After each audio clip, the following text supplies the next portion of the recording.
You know Graybar for electrical parts, but there's one more thing you may not be thinking of us for that can help maximize your next project's total value. Our pre-project planning services are designed to help you win the bid, save on labor costs, and keep your installers productive across your entire build. The sooner you call us, the better. Because when we're there from the beginning, we can anticipate your needs and help you solve problems before they become problems. Yep, Graybar does that.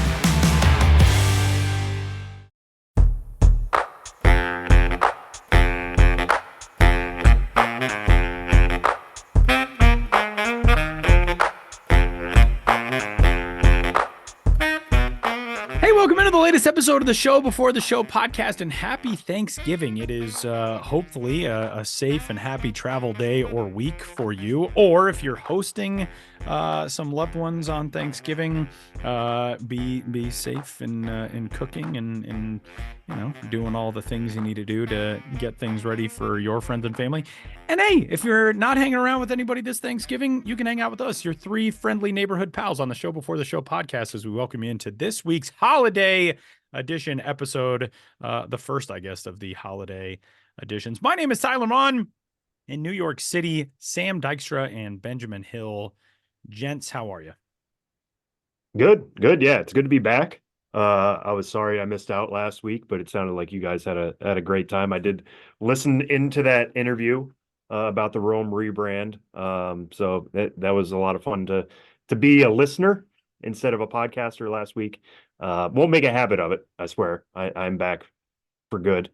But yeah, it was a good time out west. Happy to be back with you guys. Yeah, I mean, Sam was gone for 2 weeks. The first week, Tyler and I just said there cannot be a podcast. We were too distraught. Exactly. We're going through those different stages of grief. And right. In the first week, it was just that pure emotional devastation. It was like a really bleak and barren emotional landscape for both of us. Yeah. And then in the second week, you got over it. Right. I mean, by week 2, we were like, oh, that's fine. Yeah. We were like, this is like, what do we even need this guy for anyway? I think that's a common pathway. Yeah. I think in the podcasting world, people move on quickly. Yeah, and in life itself. I mean, you have to, you get knocked down, and then we couldn't mourn you forever, Sam. All right, you get 1 week, and that's that. The show before the show must go on. Yeah, that's fair. I'm not asking for a 4-week moratorium. I'm just saying, if you're gonna mourn me, throw your back into it a little bit. Yeah, but in retrospect, Sam didn't die. We were treating it like he did, but he was only on vacation. He was. And it looked like a beautiful vacation, by the way. And I was very happy Sam got to check out some cool stops in Utah. You hit some national parks. You went to the Catskills as well. You went to a college football game, which was very cool. You went to a Pac-12 game at the home of the Utah Utes. How was that? Yeah, I'd never been to a Power 5 college football game before. I don't know if I've ever been to a FBS game before. I've been to UMass. Oh, interesting. And Harvard Yale. But those at the time, UMass was FCS and Harvard Yale is FCS now. So that was one thing I've wanted to do this year, was go to a Power 5 football game, see what that's like. I didn't go to a football school. Your alma mater formerly had football. The football stadium is still there, but no football team. The football stadium also used to be Braves Field. Right, exactly, which is very cool. So yeah, it still exists, but no, we did not have football when I was there. So that was the thing I wanted to do. And Utah Utes happened to be hosting the Arizona State Sun Devils when I was there. I think the final score was 55-3. The drubbing. Everybody in Salt Lake City went home happy. And then I went to Arches, Canyonlands, and Zion National Park. So cool. Highly recommend all three. You were there. They call it the Big Five, the 5 national parks in Utah. One of those is Capitol Reef. Have you gotten any explanation as to why? I'm assuming that's like a prehistoric. I've not been to Capitol Reef. It looks amazing. Did you read anything about Capitol Reef? How is there a reef in Utah? I mean, I know that was all part of an inland sea millions of years ago. We have dinosaur footprints in various places in Colorado from areas that were actually like beaches at one time, where the ocean turned into land in Colorado, which is so weird to think about. But what's the deal with that reef? I didn't go to Capitol Reef, so I can't speak to it specifically, but I will say that did come up a lot. Like, you go to a lot of visitor centers and they're just like, yeah, so the reason why there's lines here is because where the water was loaded in a certain way. And you're just like, that's so insane. Like the idea of arches to begin with. Yeah. Like how those exist is because obviously we know the structure of an arch is very structurally sound and very strong, but that's because that's all that's left of some of Yeah. this. It's just been eroded over years and over years. So like what's standing is just the arches that happen naturally because they That's are so sound. pretty amazing. But yeah, it's like all of this stuff used to be underwater at one point, which is so nuts. I think now we're kind of getting some good feelers out there for a spin-off podcast in which we just talk about all the national parks, which actually sounds awesome. I would do that podcast in a heartbeat. That needs to be Who the can next, fund that? ballpark series. Yeah, we'll The probably do national something like ballpark that. series. Yeah. Actually, very we'll probably do that this off season. I mean, just an article, like national parks. You can tie into minor league road trips. Yeah, that's a cool idea. But yeah. We could do a national park guide instead of the ballpark guides. Hey, Something like once again, this podcast is becoming a pitch meeting. Exactly. We continue. Well, and I feel like that is very fitting for this week's episode of the show before the show as we welcome you in. Thanks for hanging out with us. You can get in touch with us if you so choose. Podcast at milb.com. Send us your questions, your thoughts, your comments. And you can send us questions along the lines of what we're going to discuss on this week's episode of the show before the show, because it's late November. Baseball season is over here in the Northern Hemisphere, at least in the Americas. Yesterday, Ichiro led a team of retired Japanese players against a Japanese high school girls team. And Ichiro threw a complete game, which is very cool. So there's still baseball going on some places in the Northern Hemisphere, but not here really in the U.S., unfortunately. So we didn't have a ton of actual baseball stuff to talk about. So we decided to kind of go on a journey of getting to know each other because of a conversation that we had before we started recording, I don't know, a couple of months ago, where for some reason we just started like deep diving into each of our backgrounds in baseball. And one of us, as we were in the midst of this conversation, said, we should do an episode like this where we all kind of ask each other questions about, our backgrounds and how we got into this industry and how we got to these jobs and blah, blah, blah. And yeah, so I kind of like that idea, and we're gonna do it today. Yeah, this is good timing too, like you said, not just because of the dearth. See, now I'm using that word. Oh, you did Not- listen last week. I did listen last week. Look at me Amazing. doing callbacks to shows I'm not on. The He's dearth a of baseball, professional. but also just like I envisioned this episode, like you said earlier, Tyler, like being something people are taking with them on their travels. Yeah, It's just a thing to chat about while you're stuck in traffic on I-95 for some of us, or whatever road is taking you home this week, or after Thanksgiving. This is something that can be evergreen. You can return to over can the the weekend. title of this podcast be "The Roads That Take You Home"? Because that was a very cool line that you just spun, Sam. Writing it down as we speak. Yes, There we go. fantastic. And we've all, we have all found a home of sorts in baseball and in minor league baseball and in business coverage and prospect coverage and all that. And so that's what we're going to do on this week's episode. Here is the format. We have each come up with 3 questions for our co-hosts. So I've got 3 questions for Sam. I've got 3 questions for Ben. And we are going to ask them of each other. Now, they're not all specifically just career related. They might be baseball related. They might be a little bit life related. But we are going to each get a chance to ask our 3 questions of our co-workers. And we'll try to, not ramble too much, at least in my case. You guys actually give good, concise answers. I just talk nonstop. I'll do my best to not do that. But yeah, Sam is going to use his trusty random order generator, otherwise known as Google. No, it's random.org. In case they want to sponsor this. Yeah. I feel like you should just log into that. It should just be like a different photo every day. Like A different website. here's the Western Kentucky mascot eating a sandwich. And you're like, that's random. It says I'm viewing this form securely, so Okay, good. on the up and up. The results cannot be compromised. Yep. So I put our names in alphabetically. Ben is watching me do this. I'm about to hit randomize. That'll determine our order today. This is good. This is very good oversight. This is like we could be running a polling station now. Like we have a poll worker, we have a poll observer. I'm proud of us here. Hey, if the Academy Awards wants to reach out to us to allow us to check their Moonlight, you guys just won Best Picture. yeah, right. All right. I'm pressing the button. Here it goes. The list randomizer has come up with the following order. I will go first. Tyler will go second, and Okay. Ben will be third. Okay. I'm into it. STB. STB. We're also going in order of age. Throwing that out. Yeah. Oh, You're in the wait. middle, Tyler. What do you? I was going to say age before beauty, but then you would be dang it. That means you're the most beautiful. Dang it. Damn straight. I'm the middle and everything. That feels very accurate, actually. I'd just be mid, as the kids say. Okay, so STB, we are also going to go in order of those names for the questions. So for Sam, I'll ask my questions, then Ben. For me, Ben will ask his questions, then Sam. And then for Ben, it'll be Sam and then me. And let's kick it off, shall we? Yeah, it's a Sam Dykstra segment, everyone. Yeah. Let's start, Sam, with you can provide an overview before we get into the questions of just your career in a nutshell, how you got to be sitting next to me right now and talking to Tyler in Colorado over Zoom. Well, I left my desk about 15. No. So we'll call this the resume section. Boo! Establishing things. So as I mentioned, I went to a non-football school. That school was Boston University. I grew up in Western Massachusetts, Palmer, Mass, as Tyler loves to yell in an accent on occasion. All my friggin' mess. There it is. I had to wait. I had to give it an extra beat, so you thought I wasn't going to do it. Yeah. Palmer is about an hour and a half outside of Boston. So when I was looking at schools, I wanted to get into journalism. I wanted to be a writer, a sports writer. I actually thought it was way further away, by the way. I didn't realize you were only 90 minutes outside of Boston. Yeah, I mean, it could even be an Small hour 15, state. depending on who's driving and how traffic's going. So yeah, Boston was like a good distance away. It was close to home, but not too close.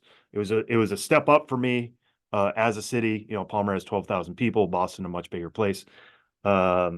And the campus was right down practically incorporates Fenway Park, to be honest with you. It's not even down the street. It is like right there in Kenmore Square, going west down Commonwealth Avenue. I remember my dad, BU was my first campus visit. And my dad turned to me and we had this feeling of like going to Fenway. Like, this is just your college experience. And he said, I'm not supposed to say this, but this feels very you.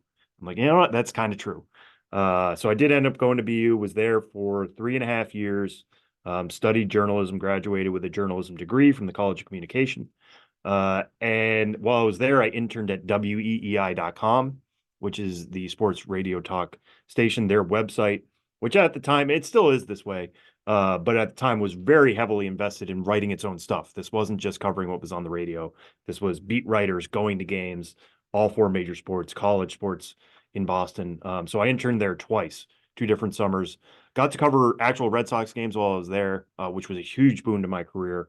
And then I graduated January 2012, semester early, was applying everywhere. And, you know, one of the jobs that had an opening was MILB.com. And, I applied there, I had covered Pawtucket Red Sox games. Like I said, I had covered Boston Red Sox games. So I had a decent resume to do it. I had covered BU sports, and they said, like, yeah, do you want to come move down to New York City and cover minor league baseball from 8 to 2 every night? And I was like, yes, I do. So I started this job in March 2012, and I've been here ever since. I mean, I started working nights like many of us have, covering, writing nightly recaps of what was happening in the minor leagues with top prospects and just other standout stories. Moved dayside, wrote the Tool Shed column for a while there, which was twice a week, on just guys who I thought were noteworthy or trends that I was noticing across minor league baseball. And then 2.5 years ago, the MILB.com team merged with the Pipeline team. I moved more into prospect rankings, working with Jim Callis and Jonathan Mayo on that, and a ton of other stuff. Some of the stuff like MLB Pipeline Game of the Month, I helped spearhead. But for many, many years now, one of the biggest things I do every week is this show, which is one of the things I'm most proud of in my professional career. So I think that catches us up. I think that's where things stand today. So there we go. Who wants? Tyler, you're first. Tyler is Tyler is first, according to random.org. Ben, before we start with Sam, do you feel as though there was an adequate? Is there anything that we're missing? I think that was adequate enough. Okay. It's a launching. Yeah, I think so too. I think it's good. I just want to make sure. A little tangent into like maybe how you got your heart broken in college at one point or something like that. But no, we'll keep it on topic and just go right to Tyler. We'll save that for the Patreon that we're never ever. Yeah, that we're never going to create. That's never going to happen. Okay, Sam.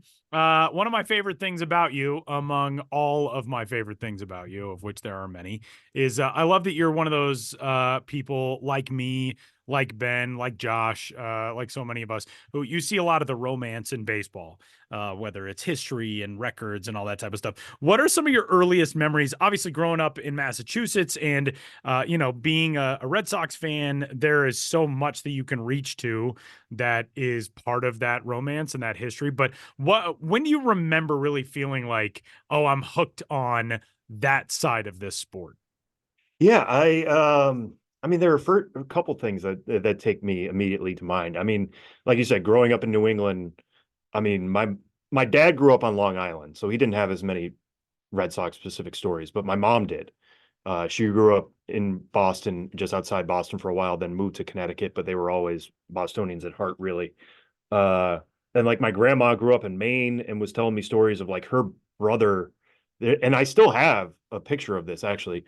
My great uncle, there's a picture of him with Ted Williams. Ted Williams just like went fishing in Maine a bunch and would meet up with locals. And so it's him hanging out in a parlor showing off how big his fish is. And there's my uncle laughing in the corner, hearing this story from Ted Williams. And it just made it so accessible. Like my mom would tell me stories of how they would go to games at Fenway in the 60s.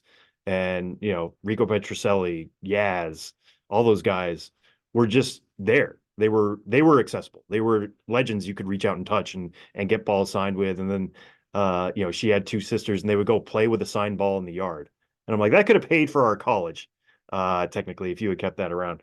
So just hearing those stories growing up, and I remember like specifically, we used to meet up with my grandma every Saturday, just for lunch down in Connecticut. And for some reason, I was always just so enraptured by like how many games above 500 the Red Sox were. I think that's like your 7-year-old brain is like, I can count this number. So let's just stick with that. And at that point, 1997, this is like just before Pedro got there. Nomar is becoming a thing. Mo Vaughn is like about to leave for LA, but like the team, there's something there. But they weren't the heights of 2004 yet. So like being above 500 was a good start. Like, let's just stick to that. I have fond memories of that. And then when Pedro came, it's funny, like when you're 8 or 9, you just assume what's happening now is normal. Things are going to be like this all the time. There's always going to be a major league strikeout leader with 300 strikeouts. And then you age and you're like, the older I get, the more I realize how special those 1999, 2000 seasons were for Pedro Martinez. And just like having that as your guiding light was just so awesome to know he was always going to be pitching every 5th day and just dominating in ways that nobody was at that time, because it was an era where offense was going crazy. So I think that really latched in. That was also the time Red Sox hosted the All-Star game in 1999. Somewhere I still have a VHS tape of Pedro starting that game, striking out guys like, Sammy Sosa, Mark McGwire. That just crystallized, like, this game is really special. And it happened at the same time as Mark McGwire and Sammy Sosa, right? Like that season, if you were growing up, seeing that and thinking like, again, is this normal? And everybody telling you, no, this is not normal. This is going for history. This is something that does not happen. It just happens once in 40 years. So I was just like, this is the game, man. This is where special things happen. And I latched onto that. At one point, I got my own room. I'd been sharing a room with my sister growing up, and we painted Fenway Park on one of the walls. Cool. And this was before Baseball Reference really took off. So my dad like emailed somebody and he sent a letter to us back, and we got the exact scoreboard of what it looked like when Ted Williams hit his home run in his final at bat. Oh, that is awesome. So in my childhood bedroom, I think it says the Orioles 4, Red Sox 2. And if you go in there, you're like, why are you have any box? Your team is losing? Yeah. And we found out exactly what it looked like, and that we got like the out of town scores from that day, and we did a bunch of research. So that's super that's cool. what I grew up with. It was just, and then 04 happened, and you're gone at that point. Like, that's just, there's nothing else to save you. You are hooked for life. That is super cool. Okay, I want to ask you a question about the job side of things. You noted to us that you started in the overnight group, and you're doing news coverage and covering nightly recaps and breakout players from that night and all that. When did you start to make that move to the Toolshed column, which was so much more prospect skills centric, prospect evaluation centric, and now where you are as one of the our prospect rankings gurus and all of that with Pipeline? When did that transformation start for you, and was that something that you kind of sought out and wanted to do, or did that come along unexpectedly that you turned into more of a prospect analyst? Yeah, that came along more organically, I would say. Somebody asked me this the other day. They were like, "Did you always want to get into scouting? Is that where you started?" And it's like, no, I always wanted to be a writer, which is what I brought up. I wanted to be a journalist. I wanted to Yeah. tell stories. And that's one of the things I loved about what we did when I first started here was it was not just recaps. It was not so and so went 2 for 4 with 2 homers. It was like, hey, find the story here. Like find the trend, find what makes this interesting beyond just the headline of a guy hitting 2 homers. And we were doing 2 of those a night, and you're covering it coast to coast. It was always keeping you on your toes and always having to search out for those stories in quick time. So an opportunity came to me where I was offered, you can move dayside, which, makes for a little saner work-life balance. So I jumped on it. But there weren't that many minor league games happening there. So how are you going to fill your time? What are you going to be doing for us? A lot of it was writing breaking news. If a trade happened, I was the guy who wrote it. So there's that side of it where you're breaking things down very quickly. But there was also the opportunity to start something new, and Toolshed ended up being that. And that was a little bit more of a long-term project. Like there was more time to study the game and study trends and what stands out to me, or what is going on in news right now, not just, hey, this thing came in, get it back to us very quickly. And in doing that, it allows you to study the game. It allows you to watch guys hit, and it allows you to ask them questions. The one great thing about the minor leagues is how accessible these guys are. They're not being hounded with interviews all the time. So getting somebody on the horn and talking to them for 15 minutes about why are you throwing a curveball instead of a slider now was huge for me. So then when we merged groups, Pipeline and MILB, I had this resume and this whole portfolio now of like, I've talked to guys about this stuff for years now. Writing prospect reports is a different animal. It's not as much find the feature storyline stuff. It's just, what is the meat and potatoes? What is this guy good at? What is he bad at? But I had been doing that work for a long time, just in a different format. So I won't say it was a seamless transition. It's a different walk of life, a different way of going about things, but it's progressed organically, which is, what I was saying there at the beginning. All right, my last question for you. Baseball brings so many different people into our lives. Is there a story that you remember that's kind of your own personal, I don't want to say favorite, but maybe one that's just stuck with you as a special one to you, whether it's a prospect profile that you wrote, or even something on the scouting side that you wrote, where you've always, I feel like every artist, every musician has like their biggest album and like the album that they love the most. What is that for you? Yeah, I mean, I can tell a number of stories of stuff like this. Let's see. The one that immediately came to mind when you asked about that was Carl Edwards Jr. was our minor league pitcher of the year, and I want to say it was 2013. Friend of the podcast. Friend of the podcast. Back Yeah. in Went by CJ at the time. Went by so CJ at the time. I might say CJ Edwards just because my mind. And I do remember texting him for an interview once and not knowing what to call him because he had just decided, I think I want to go by Carl. And I asked him, like, do you have a preference? And he was like, nah, you can call me whatever. I was like, yeah, just give me guidance. Yeah, but he had such a great story because he was drafted so late in the draft. I want to say it was like 47th round. It's a round that certainly doesn't exist anymore.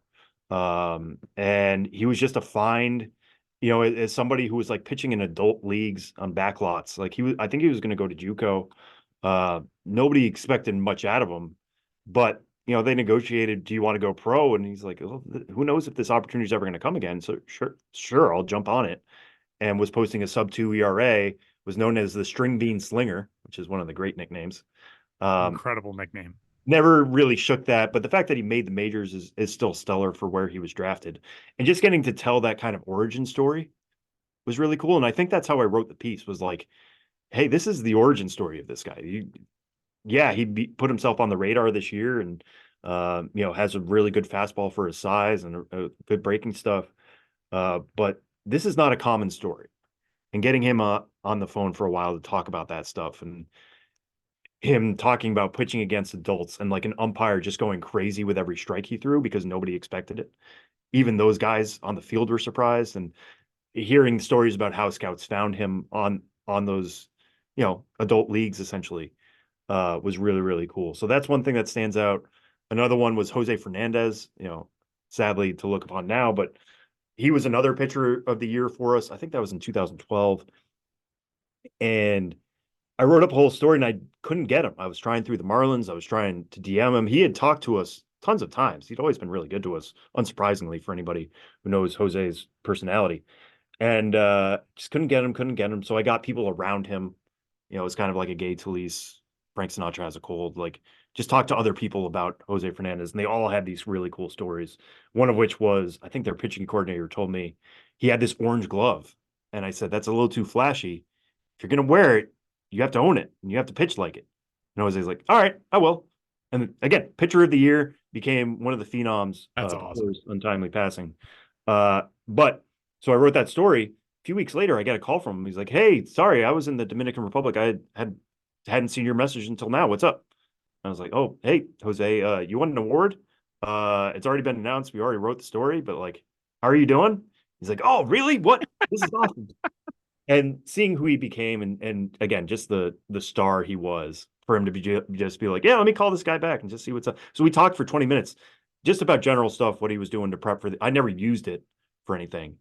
But again, that speaks to the accessibility of guys in the minor leagues and what makes a lot of this so much fun. And I go back to a lot of the podcast interviews we've done over the years, which were similar stuff. I mean, Blake Snell just won a Cy Young Award.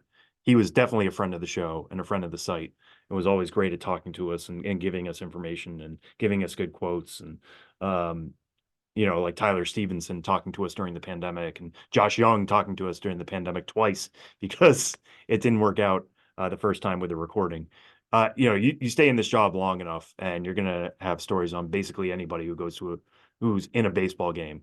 I have friends who come with me and they're just like, what do you know about this guy? And I'm like, oh yeah, he did. It's not always just tools. It's like, what other stories do you have? And I love that part. I like it. Those are my three. Ben, you're up. Sam Dykstra. Ben gathering his materials like a prosecutor, by the way. Exactly. I turned Sam over for cross-examination. This is making me more nervous. When I was like, oh, I'm going first. Okay. And then it was like, oh no, I'm going first. Well, you've talked quite a bit about your career so far, its evolution, that kind of thing. And this is on one level a very basic question, but you've been doing this a long time now. It's what you wanted to do right out of college, and you're still doing it. You're still a pretty young man. You've got what I would consider to be a diverse skill set. Sometimes I make fun of you because you seem like you have everything in order and all these little things you know how to do that I don't know how to do. So it seems like you got your wits about you. So, okay, given all Where's those the question here? given all those traits of your character, where do you see yourself in this career in, let's say, like 20 years? Oh, geez. Based on how it's evolved so far. I hate when people ask me this kind of thing, and it is kind of a basic question. But given that you have a broad range of experience, you're a likable and earnest guy, you're already at this point now. Yeah, what is 20 years? 50-something Sam Dykstra. What is he doing? That's a good question. I mean, the good thing about baseball is that baseball is not going anywhere. So it's like easy to say like this industry will exist. Now, what technology are we going to be using in 20 years to tell these stories? I don't know. That I cannot predict. My boilerplate answer to this, whenever it's asked of me, is just I want to be somewhere in 20 years where somebody sees my name on a story or whatever we're calling it at that point, piece of content, even though I hate the word content, sees my name on something and is like, all right, I can trust this. That's all I want. It's just like I'm trying to provide people with information, trying to make them better understand the game in some way, especially what we do now. And it's always been this way, but like I love going to minor league games and somebody's batting and knowing somebody read something that I wrote to know the scouting report ahead of time. Like that's where I want to be in 20 years is still in that place where somebody sees my byline and is like, okay, I can trust this, or seeks it out even. I'm not going to sit here and say that's where I am now, but like, I just want to have that trustworthy status. And I think the more reps you get, the more you build up with this kind of stuff. I've gotten to this point now, but like, hopefully it's even better in 20 years. We'll see. But I can't predict the future in terms of, like I said, what the medium will be. But as long as I'm still in a place where I'm telling baseball stories and people are coming to me for those baseball stories, I'll be happy. Okay, so you still want to be in this realm in 20 years. And like we've said, you've been doing it for a while, but there's always the road not taken, the path not taken. We've talked about this kind of thing in the past. Baseball just didn't work out, or it wasn't something you pursued or whatnot. What do you think you would be doing if it had nothing to do with baseball? Oof. That's the thing, is that like so much of my path was geared towards becoming a sports writer. So like my first thought with your question is I would be doing other sports. Like coming out of school, the fine-tuned ears out there might have recognized that I said I graduated in January and I didn't get a job until March. So for 2 months, I was applying everywhere. One of the jobs I applied to was covering high school sports in North Dakota. So I was like, you just need to get out there and do whatever you can. One of the jobs that I was also interviewing for at the same time I got this one was for a magazine that was basically sent itself to like gyms across America and just was telling people about exercise techniques and like fitness, general fitness. And one thing that drew me to that was that they had an annual convention in Brazil. And I'm like, I don't know if this is what I want to be doing, but if I can get a trip to Brazil out of this, like that's something. I just need to find something to establish myself in. So I know it's not very far out there, but if I wasn't doing baseball, I'd probably be doing another sport. I wrote about hockey a lot in college. Basketball is my second favorite love. So I would have found a way maybe to write about basketball. I would like to think I'd be writing somewhere.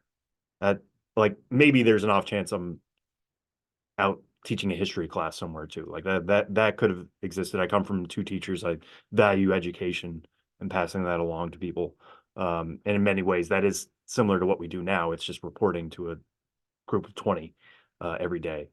But I would think I would be hunting for a job in sports somehow and writing about sports and sharing the stories. I could also imagine you writing speeches for like a Democratic senator from Massachusetts, something like that. That was one thing I took could classes definitely see for, that. Yeah.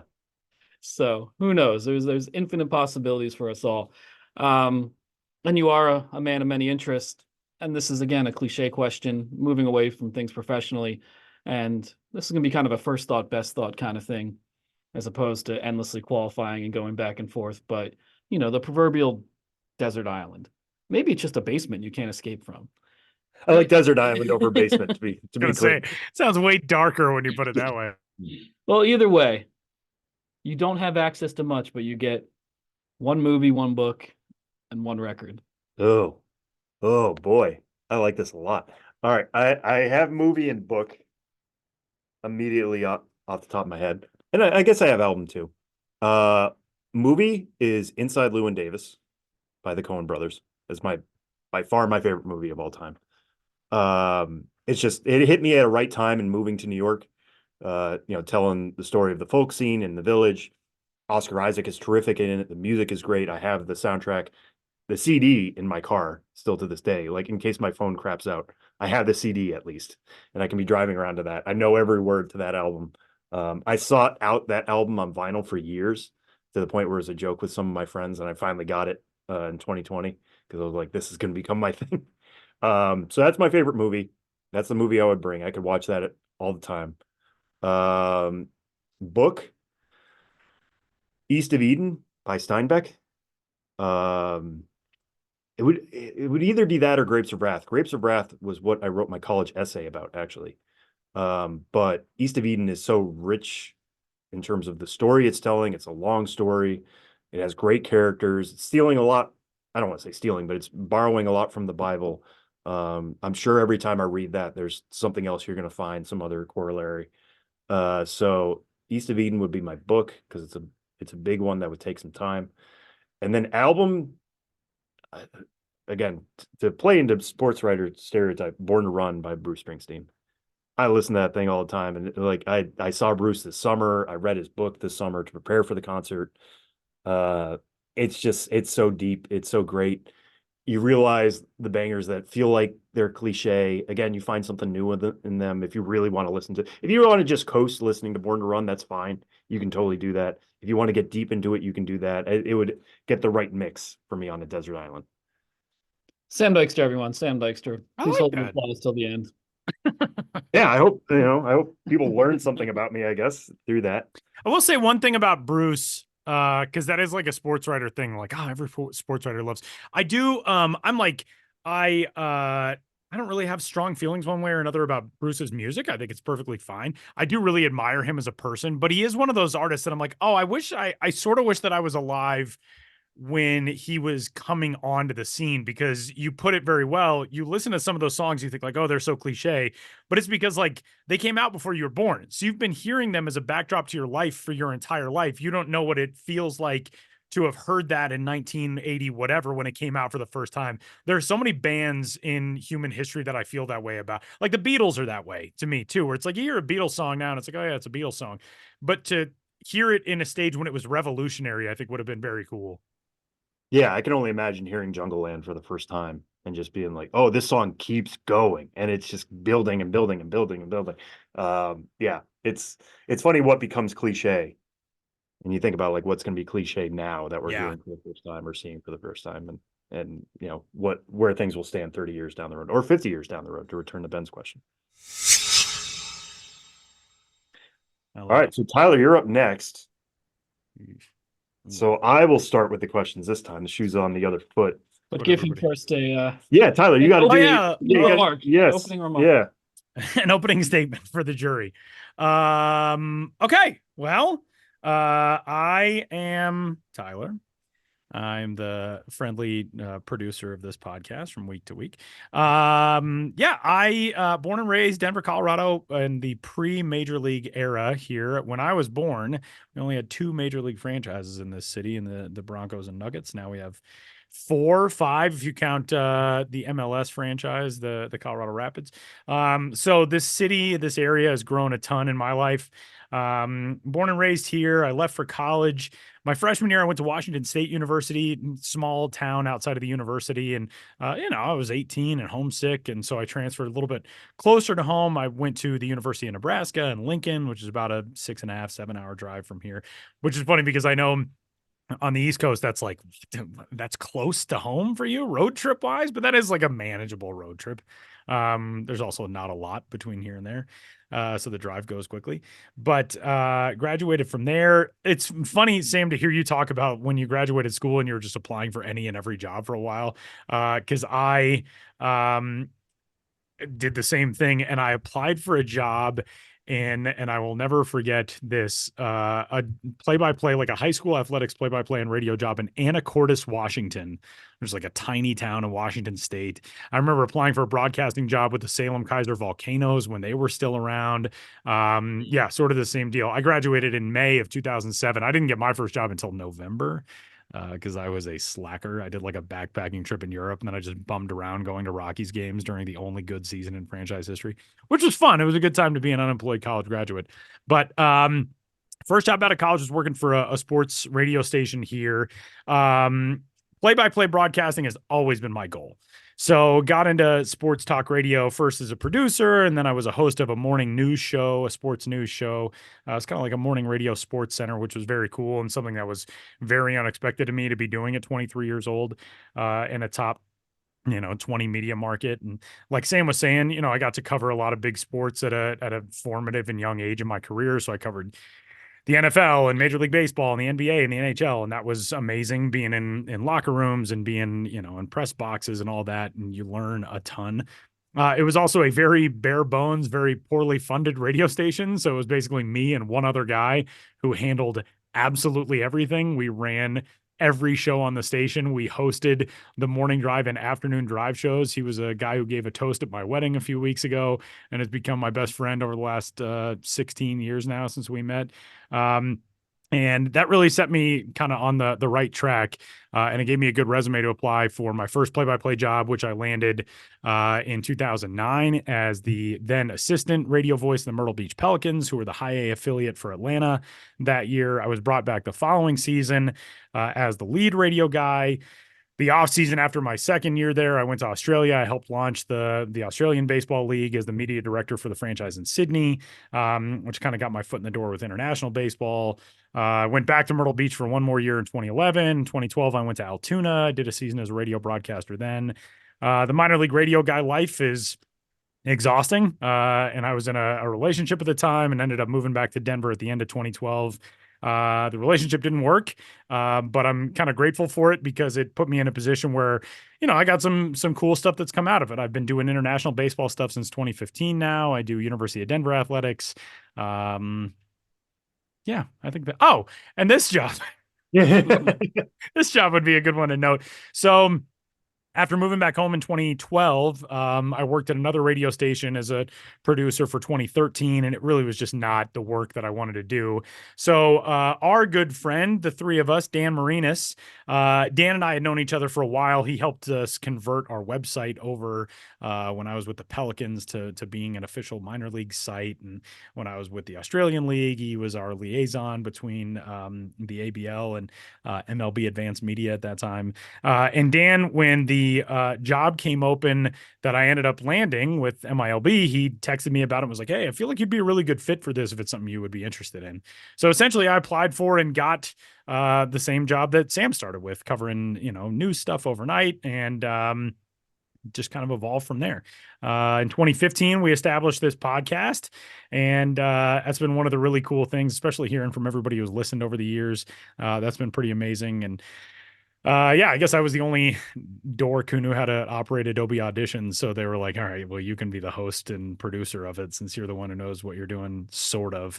And 8 years later, here we are. I'm not on the writing side anymore. I thankfully, over the last couple of years, have had enough of the broadcasting stuff come along. It's always been my dream to just do that full time. And I feel very lucky to be in that position. But I still get to do this podcast with you guys every week. And that's still very awesome for me. Yeah, give yourself more credit. The idea of like the only person who knew how to do Adobe Audition. You also just laid out how you have years of broadcasting experience, for crying out loud. Again, it's like it's because I got Tyler Talks Too Much in class on every report card growing up, and I was just like, well, what if I try to make that into a job? So well, here we are. Yeah, so that actually dovetails pretty well into my first question, which is who or what? It could be either one. It could be an event. It could be a person. Whatever made you realize that broadcasting was a potential career path you could actually follow? Because I feel like a lot of people, myself included, like I thought growing up, oh, it would be great to talk about baseball all the time, but it's like it's difficult to do, to be the one who is carrying the game. So was there a specific event or somebody in your life who was just like, no, you really can do this, keep pushing for it?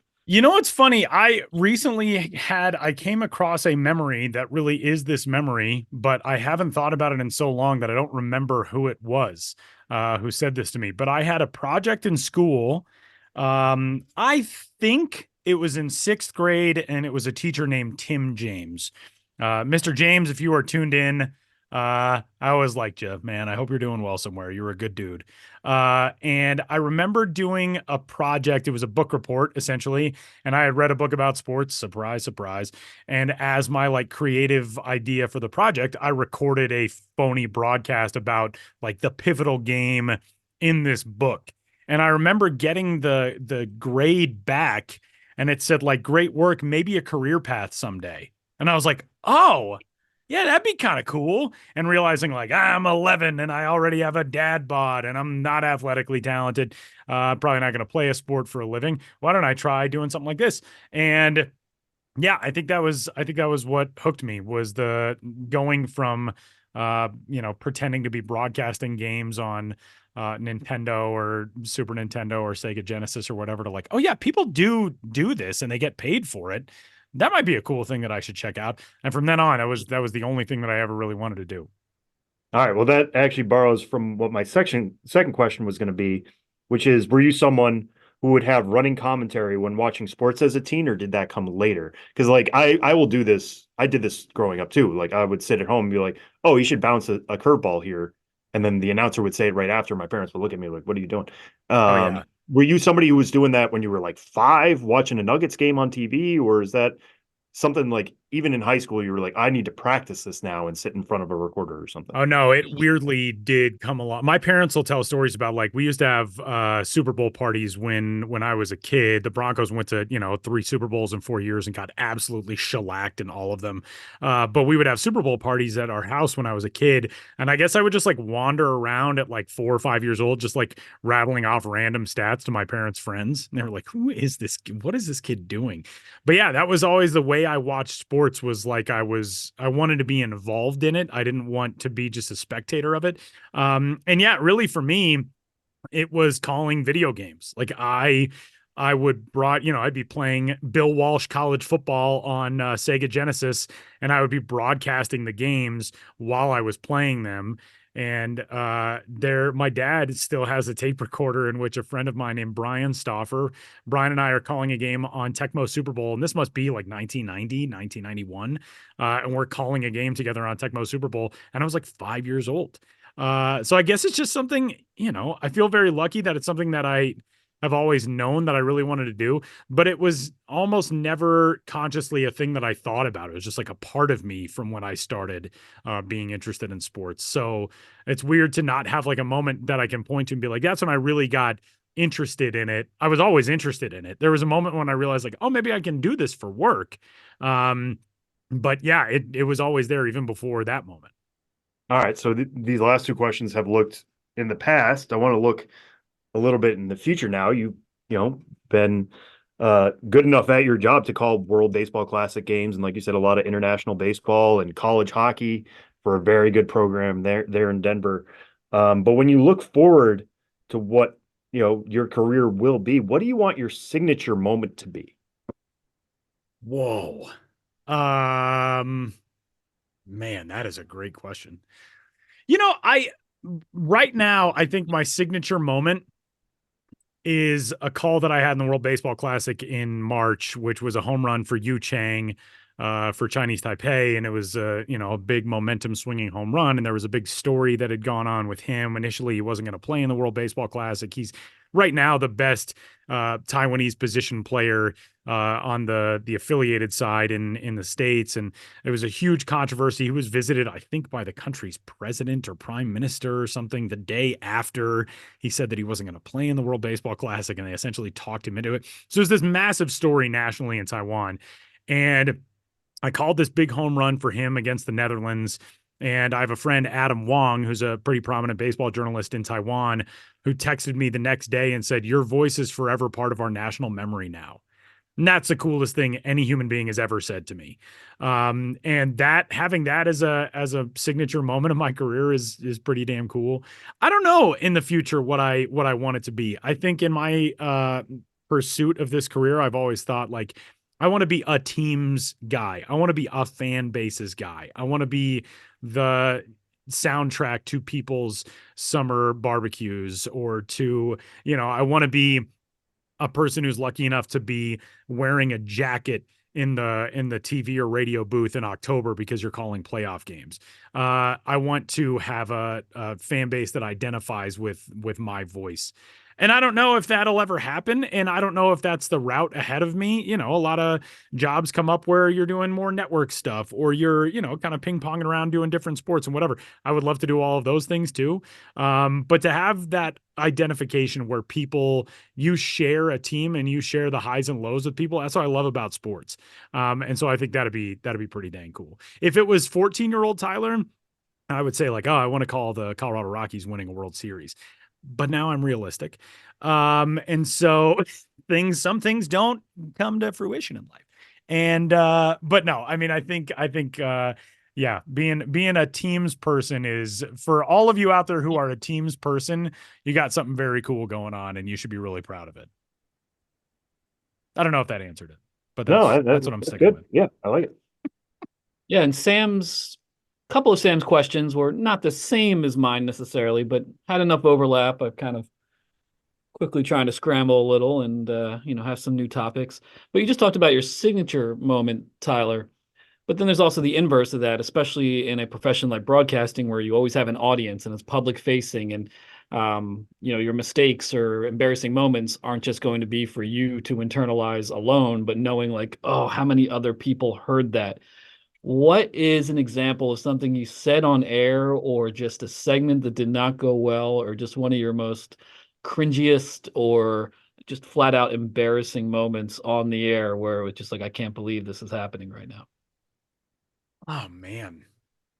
I've got so many. No, I actually feel like it's kind of good that I don't immediately have like, oh gosh, it was this moment at this time. I will say one moment that is kind of out of my control. It's not really something that I had a handle on, but in the 2018 U23 Baseball World Cup, I was in Barranquilla, Colombia. And there was a Cinderella story there. Mexico had never won a World Cup event in baseball in its history. And you think about Mexican baseball and all the talent that has come out of Mexico and incredible leagues that have existed there for so long. They had never won a World Cup. And this U23 team in 2018 was kind of like they came out of nowhere and they were really good. And they ended up making it to the final, playing against Japan. Japan, loaded, just studs everywhere. That game went to extra innings, and it was the end of a really long tournament in which the other broadcaster who I was working with had gotten sick in the middle of the tournament. So I think there were 2 straight days where I did 3 broadcasts solo per day. And so I was just shot by the end of it.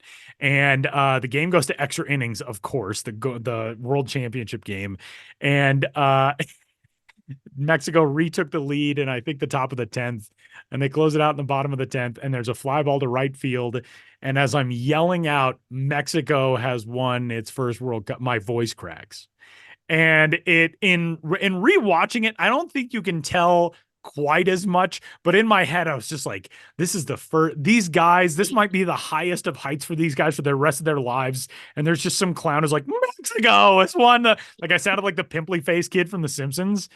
That one definitely, that sticks with me. And which I guess, I should feel okay that that's my worst thing. Like it wasn't some huge meltdown on air. I haven't had a Brockmire moment as of yet. But yeah, that one hangs with me where it's like, I'm glad that I could stick that in people's memory banks of my voice cracking for this huge moment in all these guys' lives. But the good news is we had Spanish language coverage of it also, and I'm sure they all have held on to that highlight and not mine. Let's hope so. Yeah, Tyler Mon, hero in Taiwan, clown in Mexico. That's going to be on my tombstone someday. Well, Tyler, I think one thing that we have in common with our personalities is that we can often veer towards self-deprecation, if not outright self-loathing. There's a healthy amount of that kind of thing, and obviously an unhealthy amount. And then having a job like broadcasting where the camera's on you, the focus is on you for a lot of the time. You have to project expertise and confidence. Do you think you've gotten better as your career has gone along at sort of reconciling those parts of your personality, the self-loathing part and the confidence part? Is it compartmentalized? I mean, how do you deal with those like warring parts of yourself, which I think is a pretty common thing for a lot of people? That is a great question. And it's a question that I had on my list for you too. So we're probably going to go back to that. I do think that there's a lot more compartmentalization than probably is healthy. But I will say that I have gotten better at this stage in my career and being like, no, you got to give yourself some credit sometimes. Anybody who's listened to this podcast for any length of time probably knows that my hero is Conan O'Brien. And I think so much of my self-deprecation and self-loathing in life came from that guy being the formative influence on my comedic personality for all of my formative years in life. One thing that I've really loved about Conan having a podcast now is that he gets to go deeper into why, for example, he feels so much self-loathing and so much imposter syndrome and so much of, this is good. I keep faking them into thinking I can do this. I keep getting away with it. I haven't been found out yet. It is comforting to know that other people do feel that way. And there are a lot of things to be said about, stepping outside yourself and looking at what you've accomplished and thinking like, no, I think I do deserve some credit for this. One thing I will say is, the last calendar year or 14 months have been very transformative for me because for so long, you kind of think you're doing small potatoes things. And yeah, you're doing international baseball and all that, but it's, it's smaller level competitions, and it's college basketball for a small major, and it's all those types of things. Doing the World Baseball Classic qualifiers last year and doing a job that was good enough that, the highest of high ups at MLB Network said, oh, let's have this guy do the main classic and do the opening round in Taiwan. That did kind of force me to think like, all right, well, I guess I can't be that terrible. To have people who really don't owe you anything validate your work by saying, yes, you were good enough for this. That was really cool. The weirdest thing, and the thing that I should never take too much happiness out of, is like the reaction online to the broadcast that Ryan Roland Smith and I did in Taiwan. I did not get a single point of negative feedback from strangers on the internet, which is very strange. That's because we're not strangers, Tyler. Well, right, exactly. You guys just crushed me. Like Sam would just, I would wake up every morning in Taichung with a text from Sam that says, "You suck, don't forget it." And I was like, man, that's harsh. The last person in the world who would do that, by the way, your pal and mine, Sam Dykstra. But that was really cool. Like, my college best friend would text, Reddit comments that he saw about me and Ryan that were like, oh, these guys are really good together. And that sort of thing, where you do think like, okay, I guess I must be all right at this. If these people who have no reason to lie to me are giving me feedback that's good. I still definitely, especially in sports that I have not done quite as much. Like I've done hockey now for 6 years. I still feel like a novice broadcasting hockey. And it's interesting because you said like you do sort of have to, be an authority on these things. I still feel like I'm, when I venture into trying to give any sort of intelligent input or analysis on hockey or basketball or, lacrosse, when I've done lacrosse games or anything like that, I do still feel kind of like, all right, why don't you just pump the brakes and just talk about what's going on TV or the radio, fella? Nobody needs your analysis work. So some of that is still there, where it's, you do kind of feel like an imposter, but it has gotten better. Things have gotten better. There is still that loud voice. It's like someday they're going to find you out. But I have a lot of really good people who also feel that, Ryan Roland Smith, who I did those broadcasts with in Taiwan and in Germany and in Panama last year. Ryan pitched in the big leagues for 6 years. And Ryan said every time he took the mound, he thought at some point they're going to figure me out. And so to have people like that to talk through things with it's really helpful. And it helps that you're not alone also, which is something that Ben and I have talked about too. So yeah, I'm going to spin that question back to you, Ben, at some point too. All right. Yeah. Well, it's good to know you're not out there with like the voice of Carrie's mom in your head in the movie Carrie. They're all going to laugh at you. It's not a very good impression. Yeah, it's an impression that Ben has been carrying in his back pocket for decades. That impression was actually just me doing the final out of that U23 World Cup. Well, Tyler, similar to Sam, I was going to ask like a more pop culture question to end, but then you kind of answered a lot of it with your little digression into Conan O'Brien. So I'll just make it specific to him. I mean, I think it's safe to say he's, as you said, he's your greatest comedic influence and just a huge inspiration in general. Just say there's somebody who's never watched any Conan O'Brien bits, routines, skits, sketches, whatever you want to call them, and they just have to go in cold. Like, what do you think is really the best representation for an introduction to Conan O'Brien? And let's just remove the old-timey baseball. Yeah, it can't be that one because that's too obvious. It's too obvious. But beyond that, what would you say? Conan's travel shows obviously are the things now that everybody loves the most, and his remotes have always been his best work, where he's not in a studio. It's not a scripted thing. He can go out and he can play off of people. And everybody talks about, when Conan went to Korea and he went to a spa with Stephen Yun, or he went to Germany and he went to like a nude beach with Flula Borg. My favorite, I think, full episode of what was then called Conan Without Borders is when he went to Armenia with his assistant, Sonam Movsesian, whose family is Armenian, and they fled the Armenian genocide in the early part of the 1900s. And the reason it's my favorite is because it showcases like everything about Conan that somebody could know and love. He goes and he's goofy and he's trying to connect with all these people and just make them laugh in the pursuit of pure human joy. He's just trying to connect with other people. People have no idea who he is. Who is this 6'4" weirdo with red hair from America? And why is he like dancing like he's having a full body, he's being electrocuted or something in the middle of a market? But then in that episode as well, he and Sona go to the Armenian Genocide Memorial, and it's really somber and it's really heavy. And Sona finds the name of her grandparents, I think, or great grandparents' village that was razed and burned during the Armenian Genocide. And watching how human he is in that moment, not only with her, but with other people who are there, that's the type of heart that guy has. And I think it showcases that, like, hey, you can be one of the biggest celebrities and one of the biggest names in the world and still be a good human being. And there's something very reassuring about that to me, where you just assume like people hit this level of stardom where it's just like, oh, everybody turns into a jerk.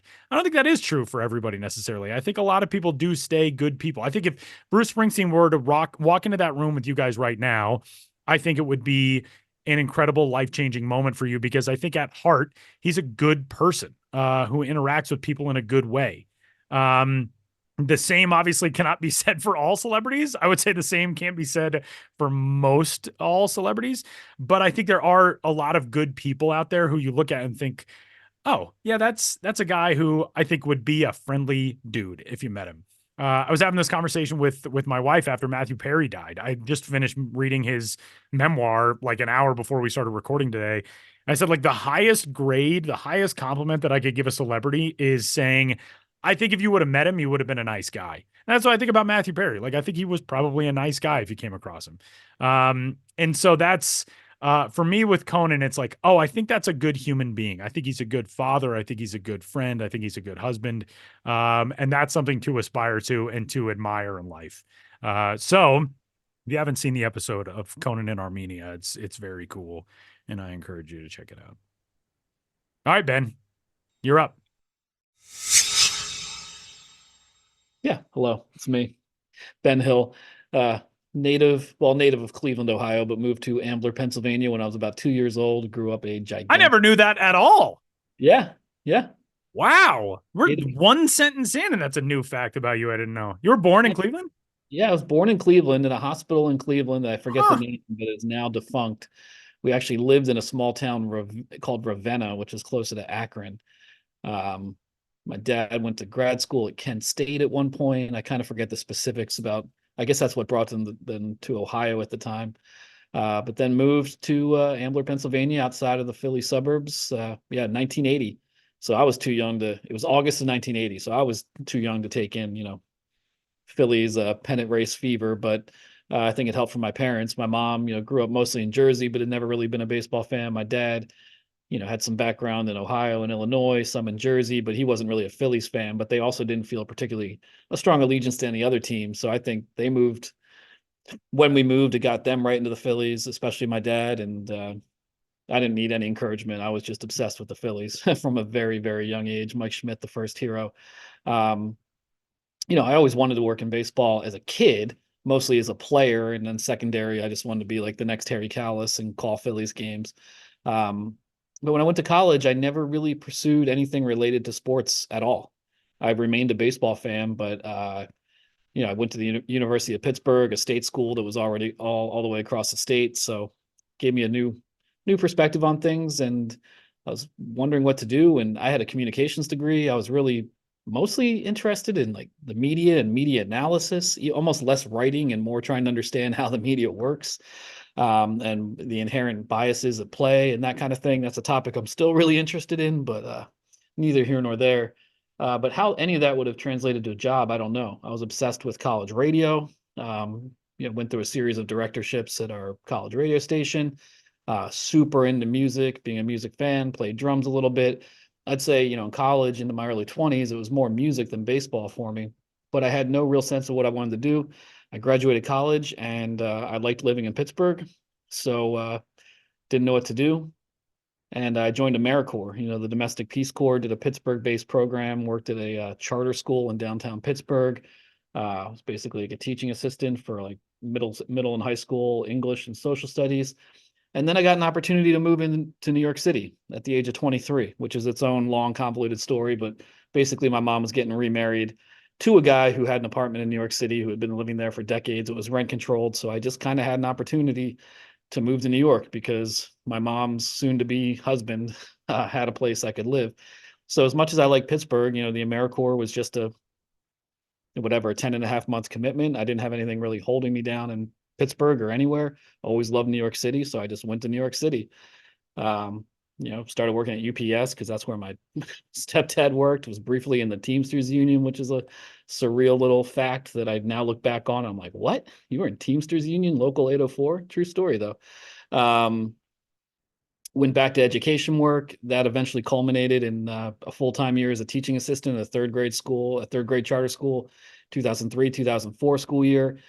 And it was a great experience, but it really wore me down. And I was still young and figuring out what I wanted to do. And after that year, I thought, I don't know if this is my path. And so I hit reset and just started temping and doing all sorts of jobs, office jobs, 9 to 5 stuff. I was on Craigslist all the time, was looking for gigs and just saying yes to just about any opportunity with no real sense of what anything would lead to. So I did a lot of random stuff and have some pretty funny stories in those years. And in that era, 2005, I got a call from my friend Zach Hampel, the infamous Zach Hampel, ball hawk, who I'd met on Craigslist years before because he posted an ad on Craigslist looking for someone to play baseball in Central Park.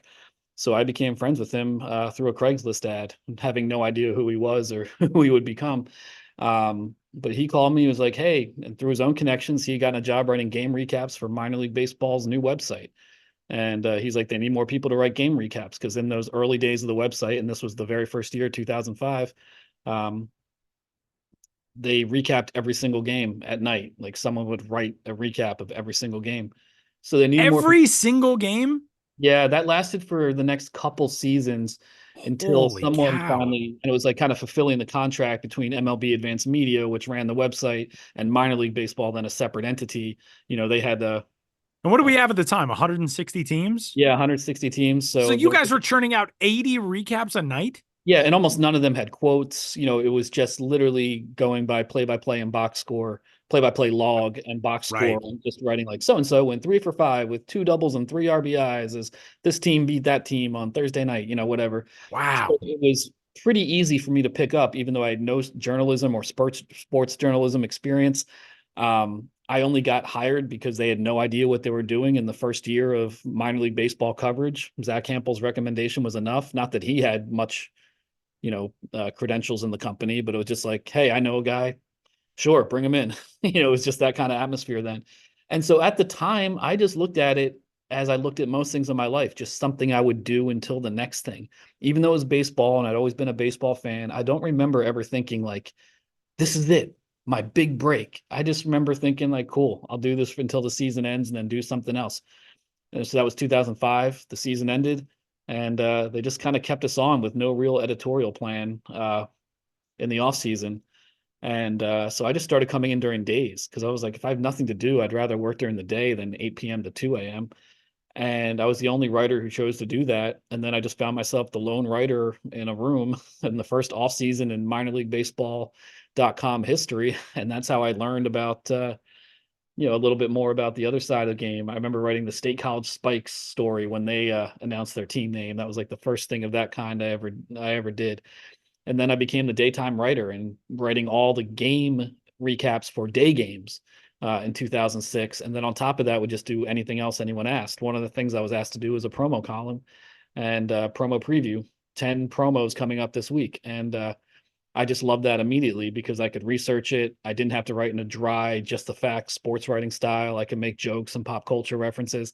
And also it just gave me a great appreciation for all the things that minor league teams are doing, especially back then. It was a little bit of a wider, wilder, weirder world in 2005, 6, 7, 8. And I just kind of started to fall in love and get really into writing about that side of the industry. And then I started to get feedback from people who worked for the teams who loved the column and wanted to be included in it.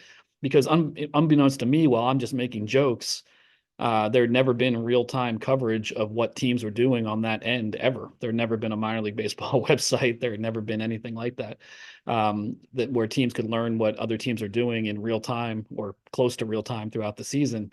So I started really focusing on that. Ben's Biz blog started just as a sort of offshoot of the promo preview column, just to say, here's what teams are doing. That's crazy. And became my little niche, my beat. Meanwhile, I'm still part-time. I was in a relationship, got married, got divorced, was doing sketch comedy for years and super into that. That ended. Was wondering if this job would ever become full-time. I'm 30 years old, living with a college friend and 4 cats, and divorced and like not in a good place, really not in a good place. Wondering if this whole MLB thing or this whole New York City thing would collapse, but I don't really know what led to the timing of it. But in 2009, it was like, okay, here's a full-time job for you. And I was like, at the time, I don't even remember being elated so much of like, okay, what does this mean? Like almost like skeptical. Like, I don't think I believed that something like that would actually happen. And then it was like, okay, I have a full-time job. This is, I guess, my career now. And that's when the traveling started, because I was like, if I'm going to write about this entire industry, I haven't been to many of these places, and started doing that in 2010, these road trips. And like everything else, I was looking at that as something I just might do for a year or two. And it just kept going and going. And probably around 2016, I was like, well, I guess this is my really, truly my career now. And I'm actually getting close to visiting every stadium. And I hit that milestone in 2018. And which is really a career highlight, being able to end that season with a job which is part-time, writing game recaps in 2005 to visiting in a professional level every minor league baseball at the end of 2018. And since then, there have been some milestones, but a lot of change in my personal life and my professional life. I still feel like I'm kind of still searching around for what future milestones could bring. But it's unlike you two, who had this sense from a young age, like, I want to be a sports writer, I want to be a play-by-play broadcaster. I don't know what I wanted, but it really wasn't specifically this. It's just what happened due to a very strange, unique set of circumstances. But that's life, right? Yeah. I like that we have a diversity of stories then in that way. That we're Damn, all I feel like yours came with a lot less existential crises than me and Ben, by the way. Like, I moved to New York and I got a job and everything's been great. And Ben and I are like, I stood at the end of a cliff. I wondered if it was time.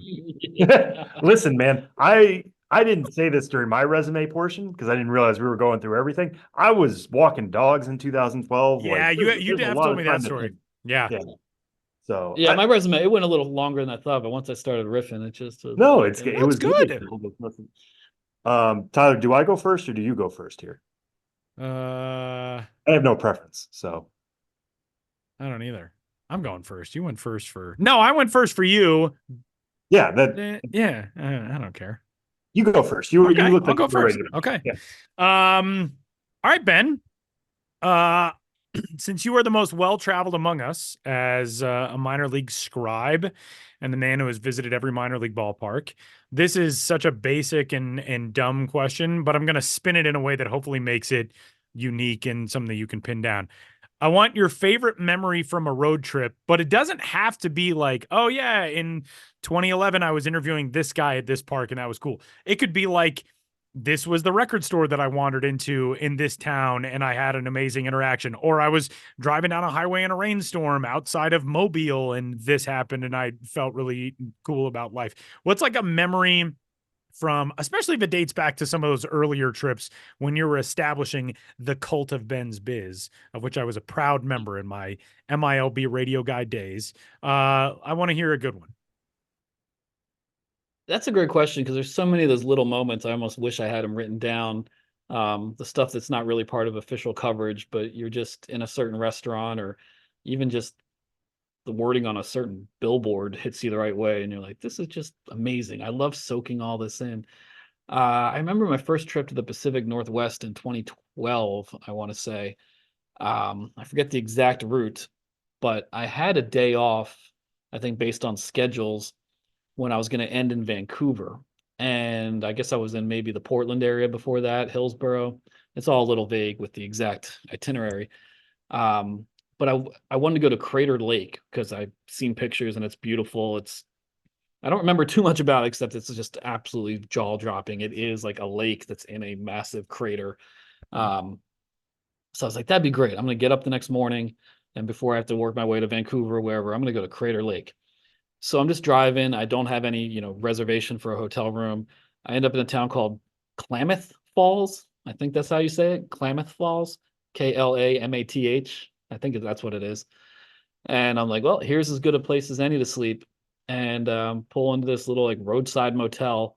At the checkout desk, there's a little box of pocket schedules for the Klamath Falls Gems. And I pick it up, and they have a game that night. And I say to the person working at the front desk, like, where's the stadium? And he just points across the street, and he's just like, just across the street and just like right down that road. And I look behind me and I can see it with the lights on. And I was just like, this is beautiful. Like, here I am in a town that I had no idea that I'd be even spending the night in. And I'm at a motel that is walking distance to a rustic stadium hosting a summer collegiate team. And that even though it's a quote unquote night off, I can go watch a baseball game and just sit there and take in small town American baseball.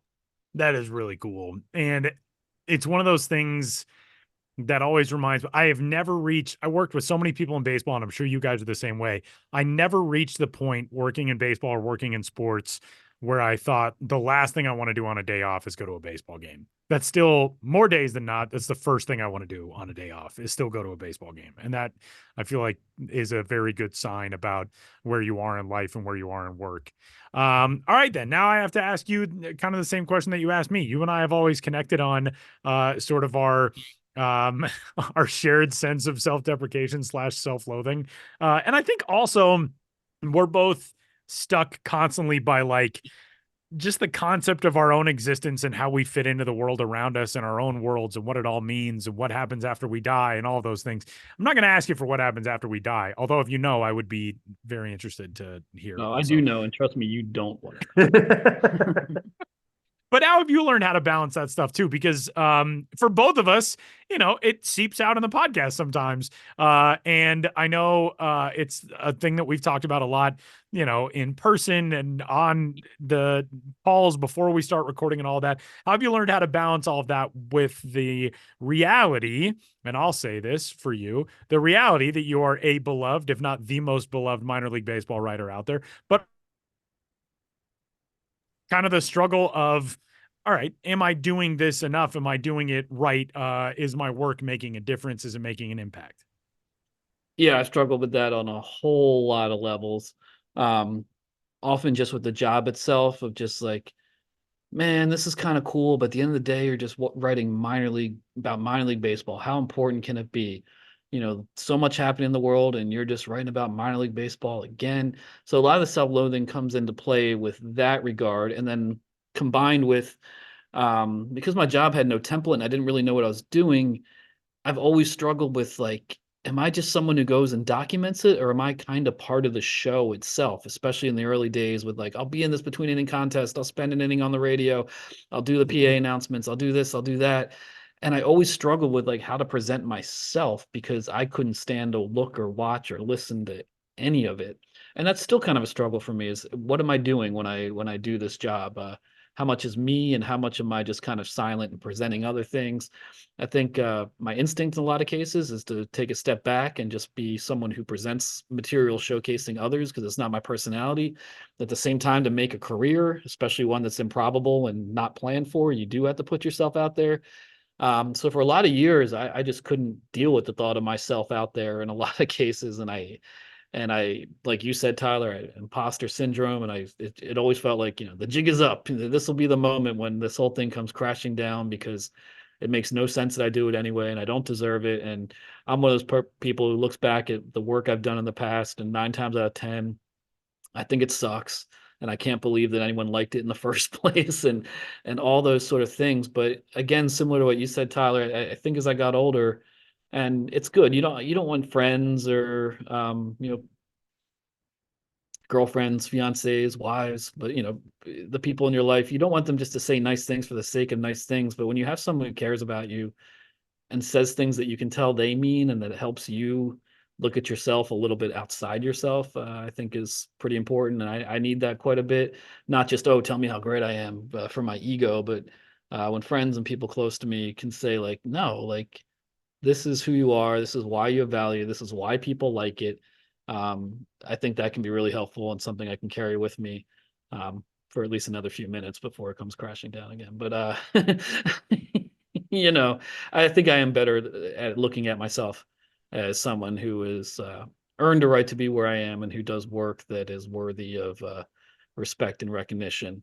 And then in that sort of, I don't know if bipolar is the word for it. That's probably too dramatic, but then it can just vacillate to the other Yeah, direction. just like the whiplash. Yeah, these brief moments of like, I am the greatest of all time. Like, why does no one see this? Why am I still in this situation when I could be doing this?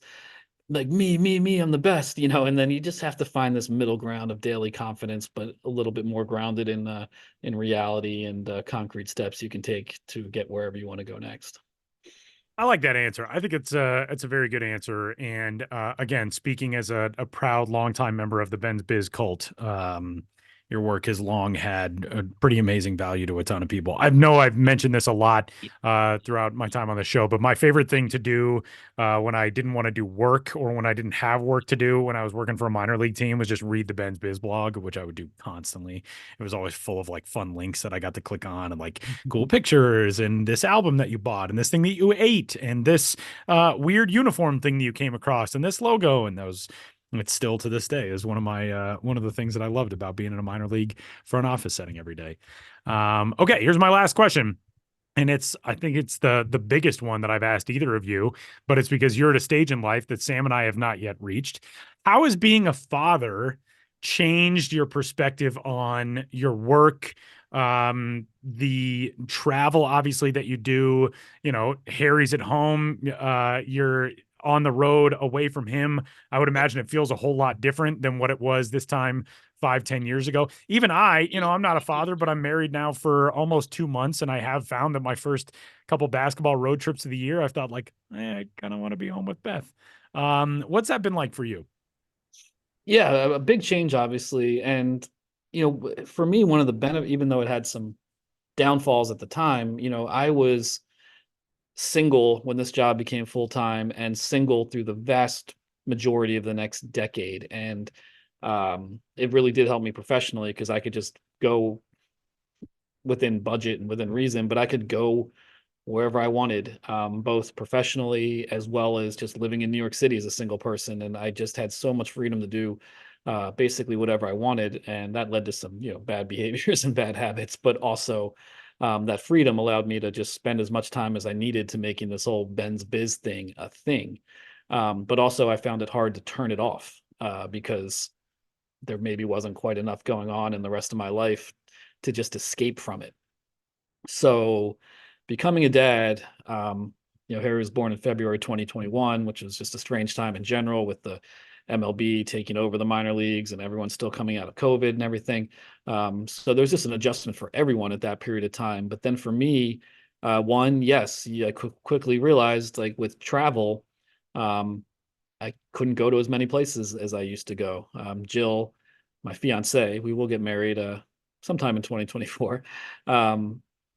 She needed help, raising the kid. And she made it clear from the beginning, look, I know who you are and what you do, and I know you're still going to need to do these road trips. But now I look at them as more, maybe 4 ballparks and 5 nights as opposed to 8 ballparks and 9 or 10 nights and that kind of thing. So it's reduced my travel schedule. And I think the greatest boon psychologically is that like when I leave work, I don't just like hang around till like 7:30 or 8, which was sometimes good because I could get everything I wanted done. But I leave work at a certain time because I need to go back and see Harry before he goes to sleep, or maybe, do bedtime myself. And then when I go back and I'm in that world, I'm not really thinking of my job much anymore. And I like having a much more clear delineation between my professional and personal life, which has been so much easier to maintain with having something as all encompassing as a child.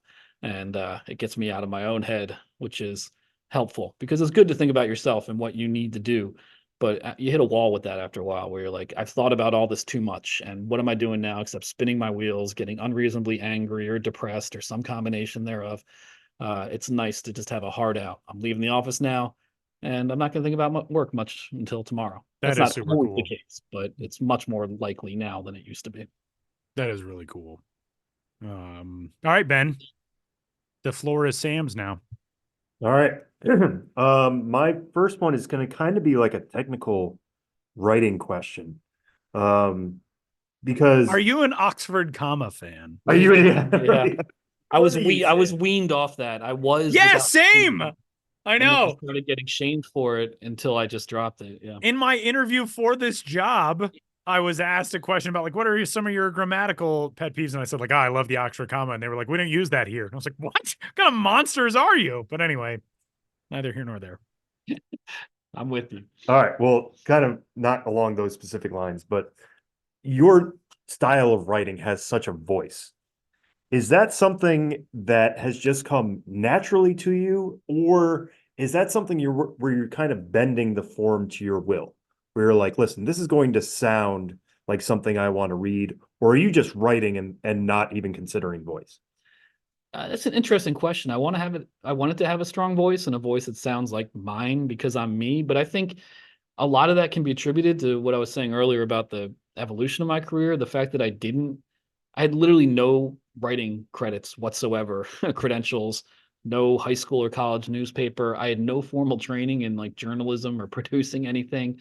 So I was, I don't know, self-taught, but like in a lot of ways, I always loved to write going back to being a kid, and I was better at writing than most things. But after high school, there was no really formal education in actual writing.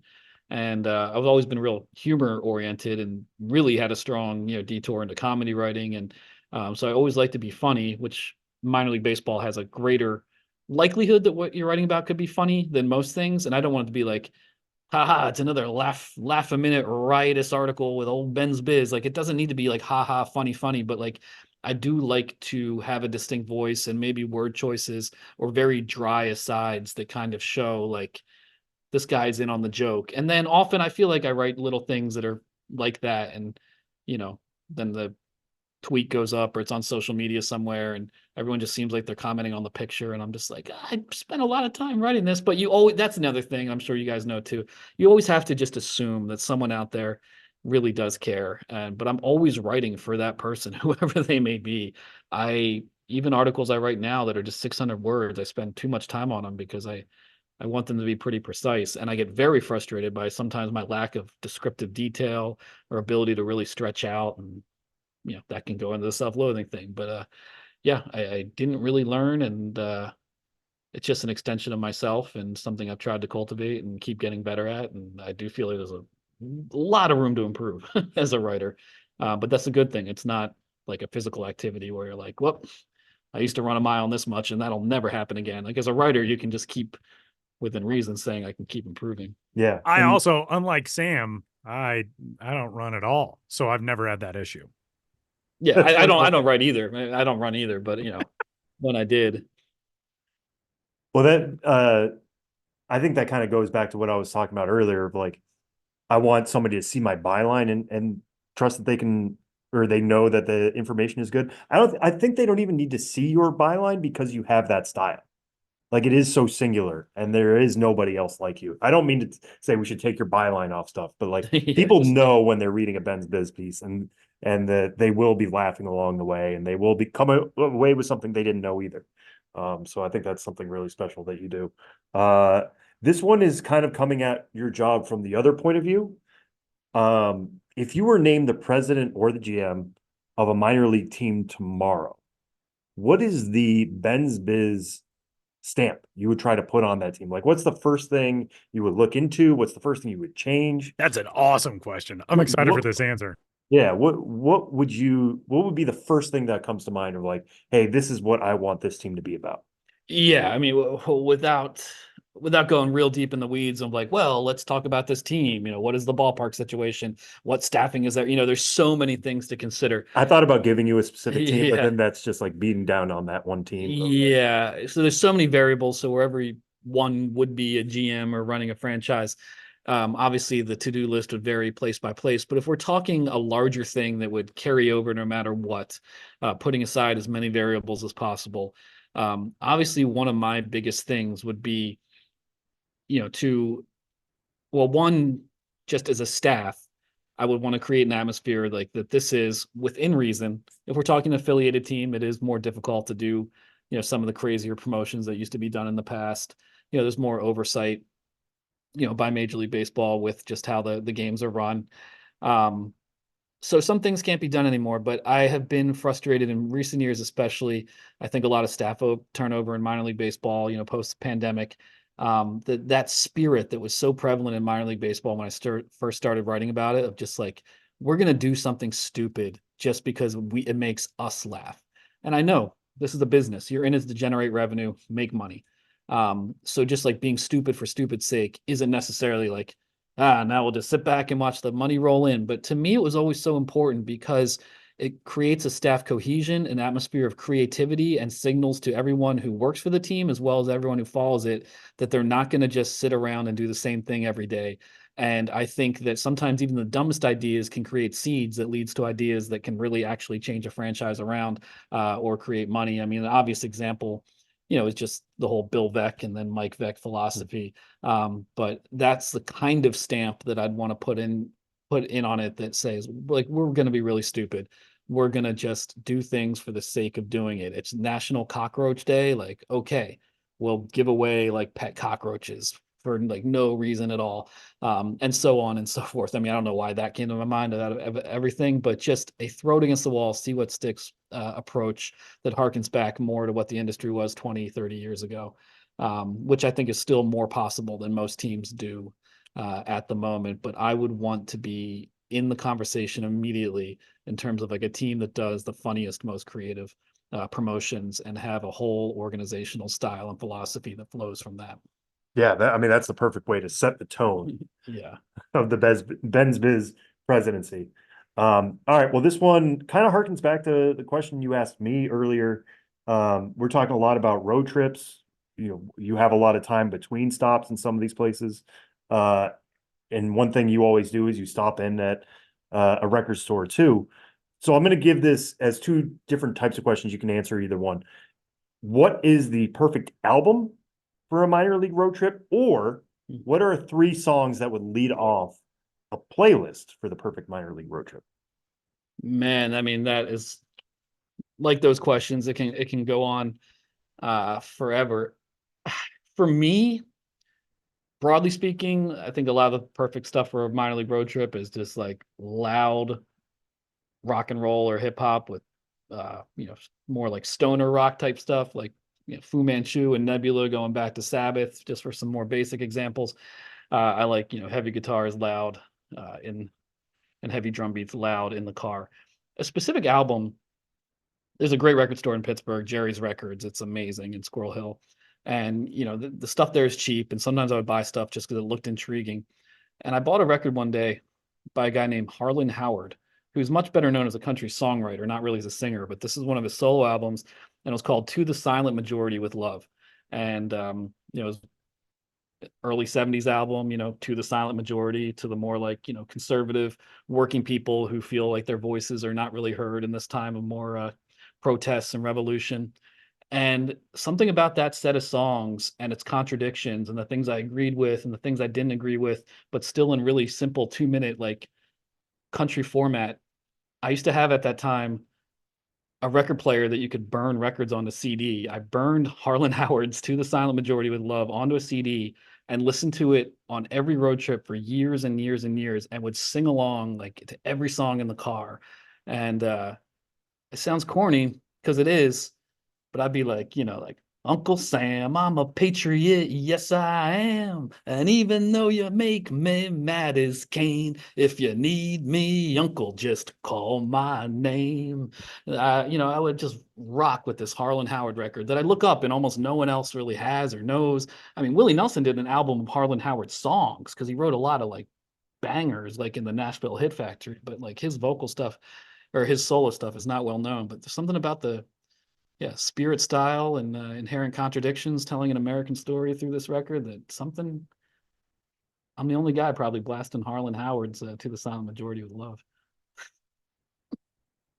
Inherent contradictions telling a story of America. I mean, that's like Yeah. a lot of what minor league baseball is. It's a lot Yeah. of what career and coverage of minor league baseball has been.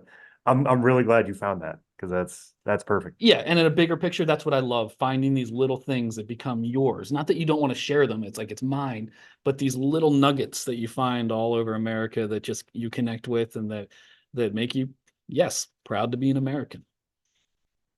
That is pretty cool. I like that a lot. Man, did we exhaust all of our That's 18 it. questions? Yeah. We only talked for like an hour and a half. Incredible. something like that. Don't worry, it's not just us, because there is one other memory that we need to learn, and that is the memory of your favorite Ghost of the Miners hosts and ours, Josh Jackson, who swings by the show to tell us his story right now. Raise the rudders! Raise the sails! Raise the sails! Captain, an unidentified ship is approaching. Over. Roger. Wait, is that an Enterprise sales solution? Reach sales professionals, not professional sailors. With LinkedIn ads, you can target the right people by industry, job title, and more. Start converting your B2B audience today. Spend $250 on your first campaign and get a free $250 credit for the next one. Get started today at linkedin.com/campaign. Terms and conditions apply.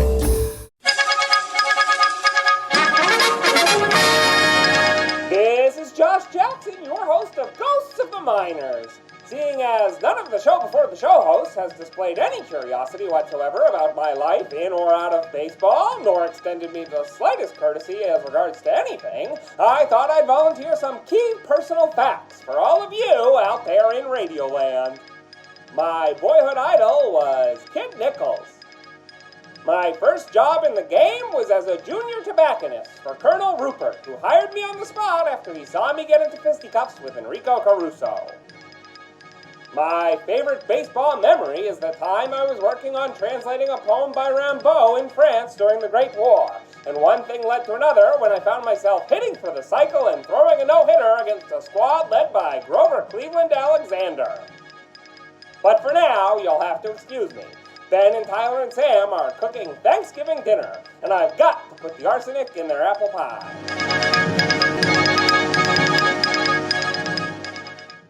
I love that, but it will not stand. And at some point soon, we're going to drag Josh kicking and screaming on for his very own biocast episode of the show before the show, whether he likes it or not. Because he's truly one of the great geniuses of our time, and his Josh Jackson is just like a person I am so delighted that I even get to know in life that I can't really put my words accurately behind that sentiment. So at some point we're going to drag him on. You're all going to hear from the real Josh Jackson. I think that sounds like a good idea, right? It does. But I will also say him writing that is a peek at the real Josh. It is. It totally is. It's all within his mind, and Yeah. you're learning as much through that writing and through that recording as you would. We're still going to do it. I'm not poo-pooing anything, but it's just what you guys hear on a weekly basis from that creative genius is the real Josh. He's amazing. I said him a second ago, he's like our Salinger. He's like up there in the wilds in the extreme. He's not in New Hampshire, but he's in Maine. He's somewhat reclusive. He's a genius. He's our reclusive genius. I like him. It's a good character to have on this podcast.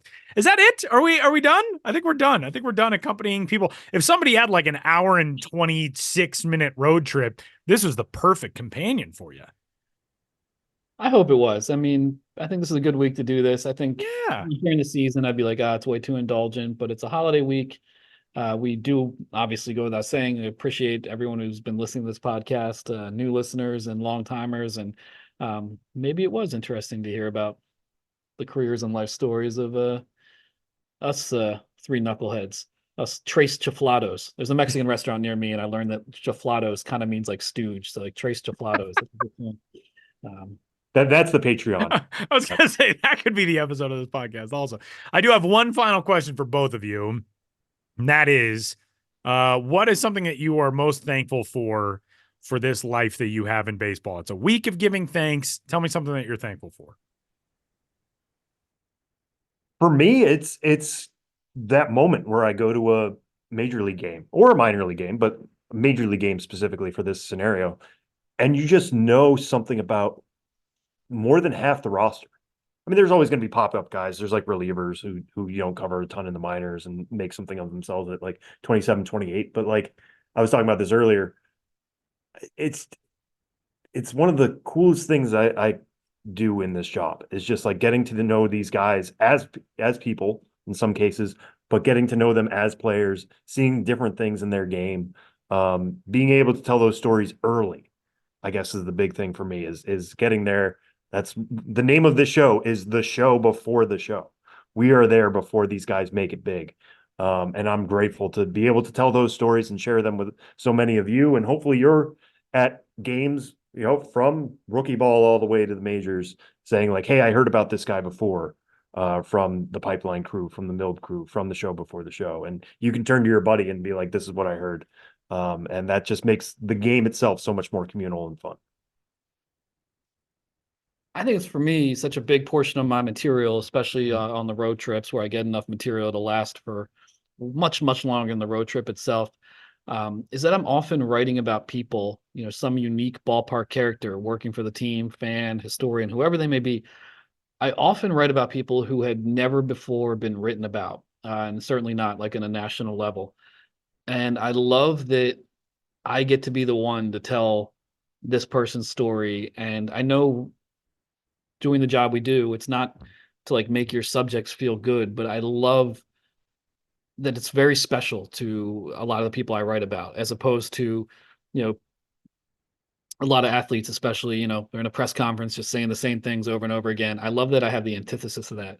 Someone who's really not asked questions about themselves very often and who gets to tell me about themselves. And then I have the privilege really of just being able to write a little story about them that that hopefully they'll, you know, love forever, and that the people who know them will really appreciate. And then obviously, hopefully readers will appreciate, even if they don't know that person, just because it's an interesting American minor league story.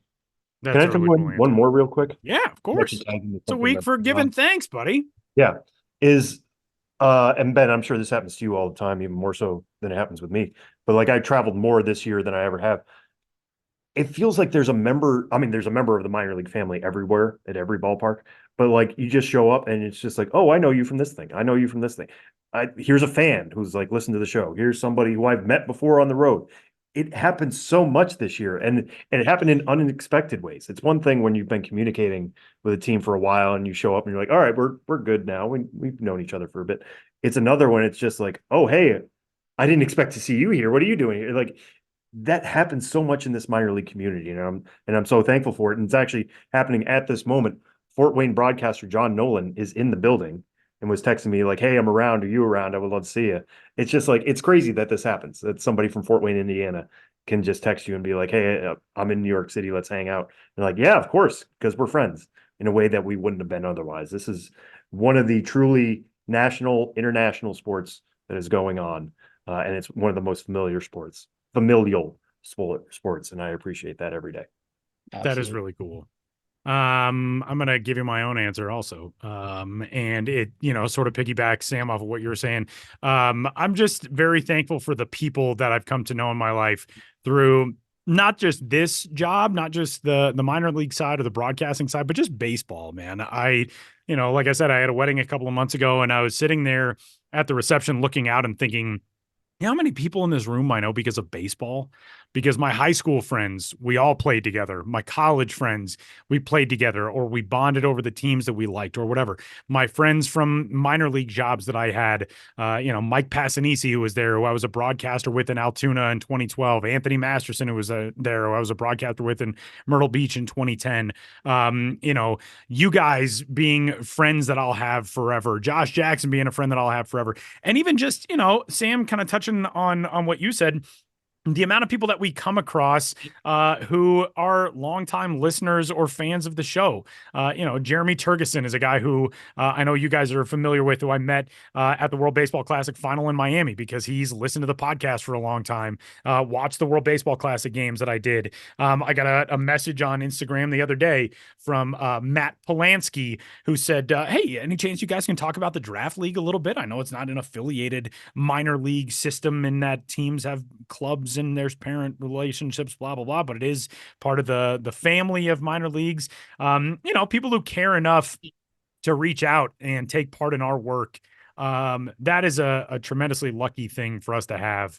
And we're extraordinarily grateful to everybody. When we started this podcast in 2015, we didn't really know what it was going to become.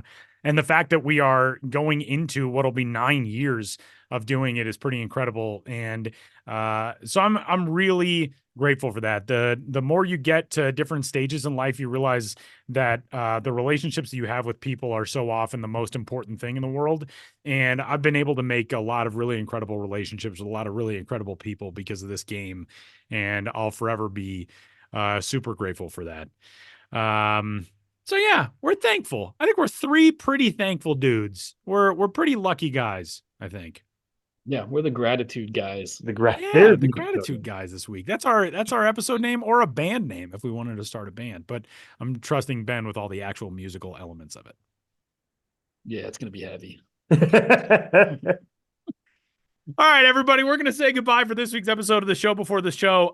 If you like this episode, if you want us to do more fun stuff like this over the off season, feel free to get in touch. Podcast@MILB.com. The cool thing about the state of where this episode is right now is we've got, a lot of confidence, a lot of support, and we have the ability to sort of, take different turns and tweaks and try new things and challenge ourselves on this podcast. And that's a lot of fun for us. So if you've got some concepts and some things you would like to hear from us, send them our way. Podcast@MILB.com, and get in touch. And we thoroughly enjoy hearing from all of you, and we are so appreciative for your support. For Benjamin Hill, Sam Dykstra, Josh Jackson, and all the rest, my name is Tyler Mon. Happy Thanksgiving, everybody. We'll catch you next week.